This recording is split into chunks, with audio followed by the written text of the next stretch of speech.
Olá, tudo bem? Meu nome é João Paulo e o tema de hoje é o caso Herzog. O caso Herzog é um marco na história da ditadura brasileira e na história do Brasil, porque ele acaba dividindo os momentos históricos brasileiros. Porque após a morte do Vladimir Herzog, que muitas coisas começam a aparecer contra a ditadura militar. Muitas coisas que antigamente eram deixadas de lado, elas serão começarão a aparecer, começarão a serem discutidas, a serem trabalhadas.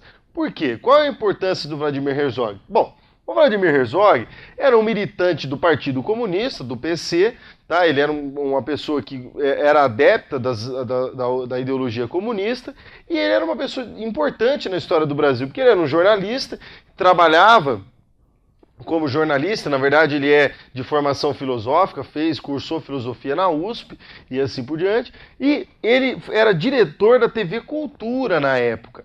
Então ele tinha um cargo um cargo do alto escalão, era uma pessoa um militante e estava sempre presente em rodas, em discussões, aparecia com o rosto na televisão, até que em 1974 ele é convidado, ele é chamado para dar explicações no DOI-CODE, no órgão de repressão do Estado, no Departamento de Operações, certo? E ele é convidado, ele mais outros tantos jornalistas serão convidados para trabalhar, serão convidados para explicar a relação deles com o PC, a relação deles com a militância, a oposição ao regime, e aí todo mundo, de todos eles que foram interrogados, muitos deles serão liberados, alguns serão torturados, mas serão liberados.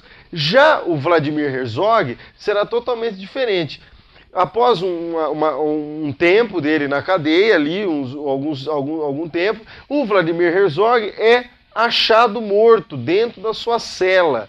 Ou seja, ele foi para dar explicações, mas na verdade ele aparece morto. Essa é a grande questão. Ele vai lá, ele entra para falar um negócio e acaba morto.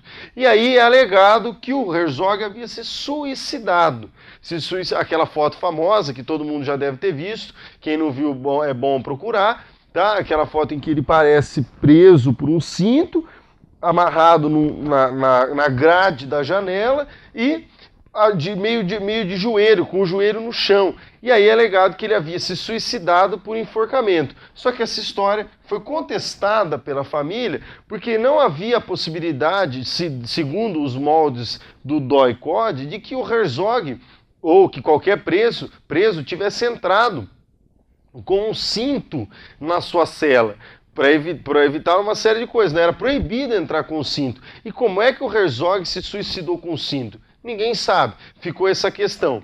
Até que algum tempo depois, ainda durante a ditadura, algumas pessoas trabalhando em cima do caso do Vladimir Herzog, que foi um caso noticiado o mundo inteiro, algumas pessoas trabalhando nesse caso acabaram entendendo que, na verdade, e estudando o corpo do Herzog, viram que ele foi torturado e é morto por assassinato, na verdade. Ele foi morto talvez por estrangulamento, mas foi torturado até a morte. E aí, em 2012, o caso do Vladimir Herzog, ele é colocado, ele foi, muito tempo depois, ele foi estudado novamente, e aí foi declarado que ele foi morto por assassinato, ou seja, ele foi assassinado pela tortura, ele foi assassinado pelo regime militar. Então é um caso famoso que vale a pena ser estudado pela importância do Vladimir Herzog como jornalista, como diretor da TV Cultura na época, e que vai de livre e espontânea vontade dar as suas explicações ao DOI-CODE, como por ter sido convocado, e acaba sendo assassinado. E as pessoas alegam que ele foi suicidado. Então é interessante saber o porquê e o que aconteceu com o Vladimir Herzog. Então sugiro a vocês que vão atrás de ver as fotos da cela em que o Vladimir Herzog foi assassinado. Muito obrigado pela atenção, bons estudos.